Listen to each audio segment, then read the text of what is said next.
Aloha belle âme, aloha belle tribu de cœur, joie de m'asseoir avec toi aujourd'hui pour te partager sur un sujet qui me tient extrêmement à cœur, comme tu le sais déjà, qui est le sujet des êtres stellaires, des starseeds, comme on dit en anglais. Et j'aimerais dans cette vidéo faire un petit résumé pour que tu puisses non seulement savoir qu'est-ce qu'une âme stellaire, j'imagine que tu le sais déjà, sinon tu ne serais pas là en train de regarder cette vidéo, et te partager quelques signes très clairs, très succincts de comment pouvoir reconnaître ou confirmer que tu es une âme stellaire. Je ne vais pas développer les points dans cette vidéo puisque j'ai déjà fait quelques vidéos sur l'hypersensibilité. Tu trouveras d'autres vidéos sur ma chaîne où tu pourras aller développer certains de ces points si tu en sens le besoin et l'envie. Donc commençons tout de suite par définir en quelques mots qu'est-ce qu'une âme stellaire. Une âme stellaire, c'est tout simplement un volontaire galactique, un volontaire cosmique. C'est une âme qui a vécu sur d'autres planètes, d'autres plans, d'autres sphères de lumière et qui a répondu, tu vois, a dit oui, le coq dit oui, a répondu présent, a répondu donc à un appel qui a été lancé pour venir soutenir l'ascension planétaire, pour venir soutenir les grandes transitions qui sont à l'œuvre sur la planète Terre actuellement. Donc c'est magnifique. En deux mots, on peut dire volontaire galactique. Il me fait rire le coq. Je te demanderai un peu de compréhension par rapport au son parce qu'effectivement j'ai la fenêtre ouverte. Il fait très chaud ici et j'ai mon ventilateur aussi là-haut qui tourne, mais vraiment il fait très très chaud. Mais voilà, le coq confirme que nous avons répondu à un appel. Donc quelques signes pour reconnaître si tu es une âme stellaire. Comment reconnaître cela? Alors d'une part, je t'en parle tout le temps dans presque toutes mes vidéos, tu es un être extrêmement sensible. Et quand je dis sensible, je veux dire sensitif, perceptif, qui n'est pas forcément la même chose que émotif ou hyper émotif. Ça peut être avec, mais en tout cas, moi je parle du point de vue sensibilité, sensitivité, perceptivité. Donc ça veut dire, comme tu as déjà vu dans mes autres vidéos, tu sens l'énergie, les vibrations, tu palpes au-delà de ce qui est visible.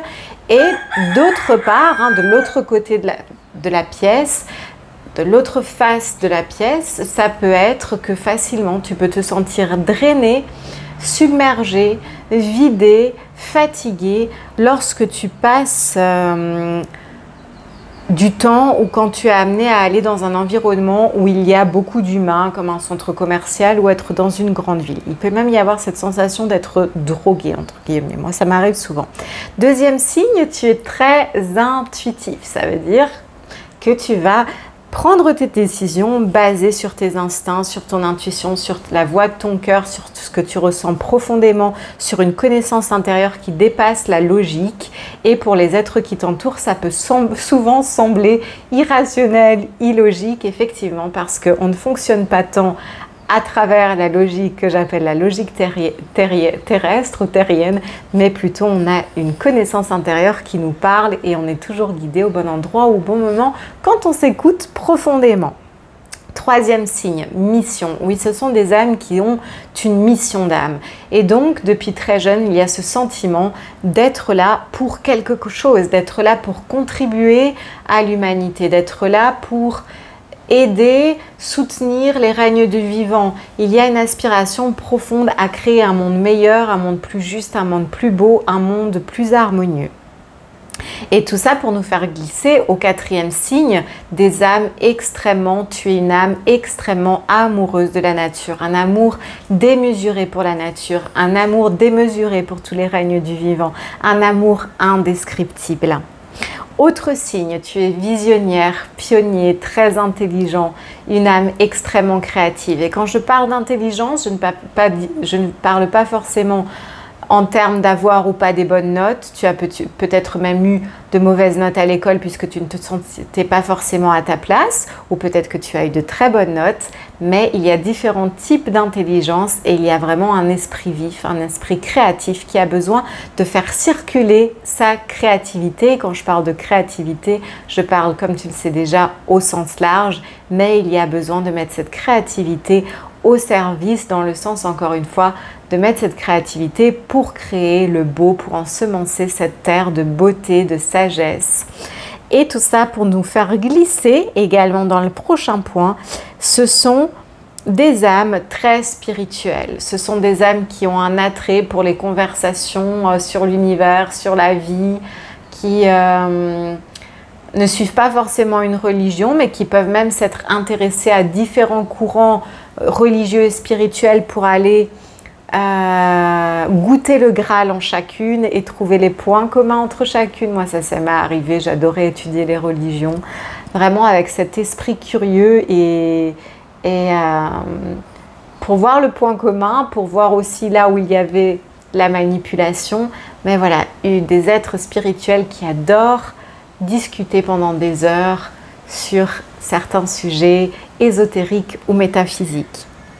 Autre signe que tu es une âme stellaire, la sensation d'être un alien sur la Terre. Ça, c'est quelque chose que tu as peut-être depuis l'enfance, cette sensation d'être d'ailleurs, d'être d'un autre monde, de ne pas te sentir à ta place, de ne pas arriver à fit in, comme on dit en anglais, donc à rentrer dans le moule, de ne pas t'identifier avec le monde qui t'entoure et de même trouver tout ça très bizarre.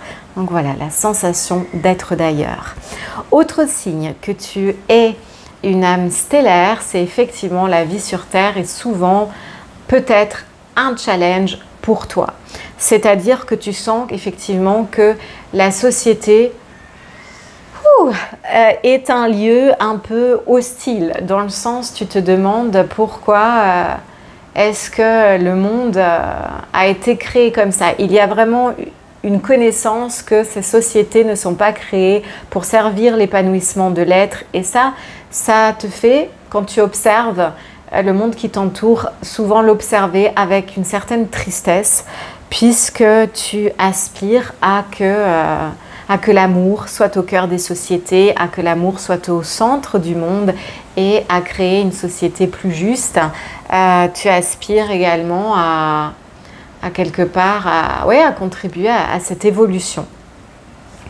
Donc ça peut être un challenge pour toi de devoir trouver une place, de vivre joyeusement ton expérience humaine sur une planète où les sociétés sont tellement éloignées des fréquences de cœur, de nos fréquences originelles. Autre signe que tu es une âme stellaire, c'est que tu portes une profonde sagesse en ton cœur. Donc, tu es un être très sage, tu es une vieille âme. Et donc, effectivement, cela peut se traduire par tu n'as pas forcément les mêmes envies que les personnes de ton âge, que les humains du même âge que toi.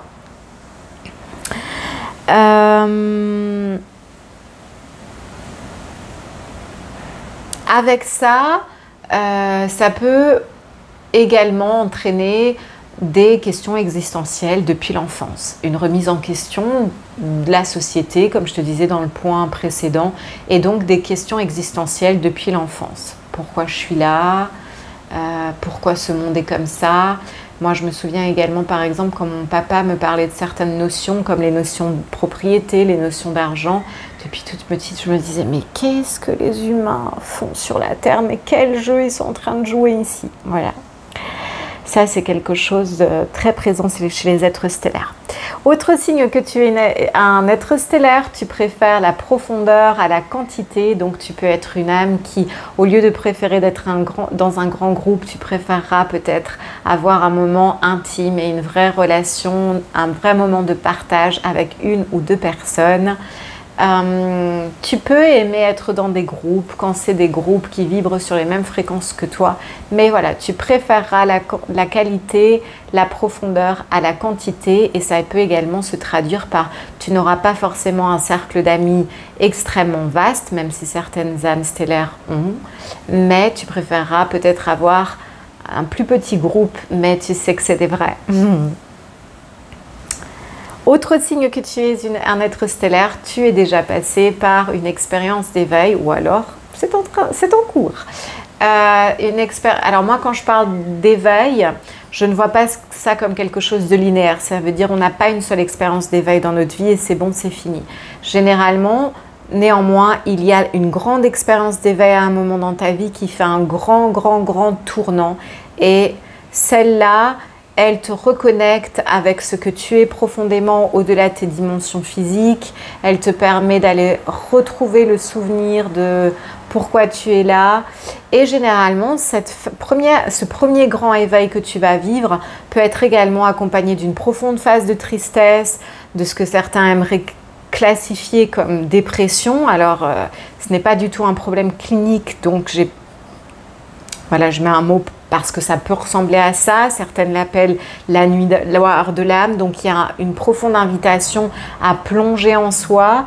Moi, je me souviens que ça a été, j'avais 17 ans, et ben, je suis vraiment allée plonger profondément dans une profonde tristesse puisque je ne me reconnaissais pas du tout dans le monde qui m'entourait, dans aucune étiquette ou description que les êtres qui m'entouraient me collaient dessus. Je ne m'identifiais pas du tout à tout ce que je voyais autour de moi et j'ai sombré dans une profonde tristesse jusqu'à ce qu'il y ait vraiment cette première grande expérience d'éveil qui a été un grand tournant. Donc ça, c'est un grand signe. Autre signe que tu es un être stellaire, tu ressens souvent cette nostalgie de ta maison, de là où tu viens, ta nostalgie de la planète où peut-être tu as eu ta dernière incarnation, ta nostalgie de la source. Et avec cela, il peut y avoir un besoin de contempler les étoiles, et une sensation d'avoir envie de te fondre dans le ciel étoilé et tu te sens extrêmement bien quand tu contemples les étoiles. Moi, je me souviens justement quand je suis passée par ma première grande expérience d'éveil avec cette grande nuit noire de l'âme, la seule chose qui me faisait du bien alors que j'étais dans cette profonde tristesse et que je passais pratiquement mes journées à pleurer, seule chose qui me faisait du bien, qui m'apaisait, c'était de contempler le ciel étoilé avec cette profonde envie de me fondre dedans. Et d'ailleurs, c'est en contemplant les étoiles que j'ai eu cette première expérience d'éveil, cette première expérience de transcendance. Donc, le ciel étoilé, c'est quelque chose qui emplit ton cœur d'amour et tu es naturellement attiré par les astres, par les étoiles. Est-ce qu'il y a autre chose que je pourrais dire? Moi, j'aimerais quand même rajouter qu'il peut y avoir également au niveau physique, voilà, un besoin de ressourcement plus grand que la plupart des humains et peut-être même beaucoup de sensibilité à certaines substances. Oui, les êtres stellaires doivent encore plus, alors même si je le recommande à tout le monde, de faire attention à ce qu'on ingère et de choisir consciemment les substances qu'on introduit dans notre corps, les âmes stellaires se sentiront très mal avec certaines substances. Voilà, j'espère que cette petite vidéo pourra te servir, te soutenir et te permettre de conscientiser de façon succincte, claire et précise si tu es un être stellaire ou pas. N'hésite vraiment pas à laisser un j'aime dans cette vidéo pour me soutenir et m'encourager à continuer. Moi, je me sens vraiment dans un immense élan créatif à partager avec toi et à te tourner ces vidéos. Et j'ai immense joie à voir que cette communauté de cœur ici sur YouTube est en train de fleurir. Donc, abonne-toi à la chaîne pour en faire partie et contribuer à son épanouissement et floraison. C'est vraiment un beau cadeau pour moi puisque j'aspire vraiment à ce qu'on soit une belle communauté, une belle tribu ici pour se retrouver, se sentir qu'on est là, ensemble. Alors oui, belle âme stellaire, bel être stellaire, tu n'es pas seul. Aujourd'hui, nous sommes de plus en plus sur la planète et de plus en plus arrivent. En termes de pourcentage, je ne peux pas te dire exactement combien on est, mais je pense qu'on est au moins 20% à incarner sur la Terre. Et comme dit, il y a des enfants, des âmes qui s'incarnent de plus en plus et qui arrivent également. Donc c'est magnifique. Je t'envoie tout plein d'amour, tout plein d'amour en soutien. Et si jamais tu as envie de participer au cursus que j'ai créé spécifiquement pour accompagner les êtres stellaires à vivre joyeusement sur la Terre et à aller retrouver toute leur puissance d'émanation d'amour, à retrouver leur grand pourquoi, leur mission et à y voir peut-être plus clair, sache qu'en septembre, il va y avoir un cursus de 2 mois et que tu peux trouver toutes les informations sur mon site internet. Moi, j'ai immense joie à vous accompagner, à vous tenir la main parce que je sais que je suis là pour ça.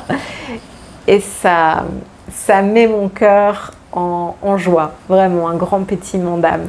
Je t'embrasse très fort, à tout bientôt dans une autre vidéo et prends bien soin de toi d'ici là. Aloha, belle âme.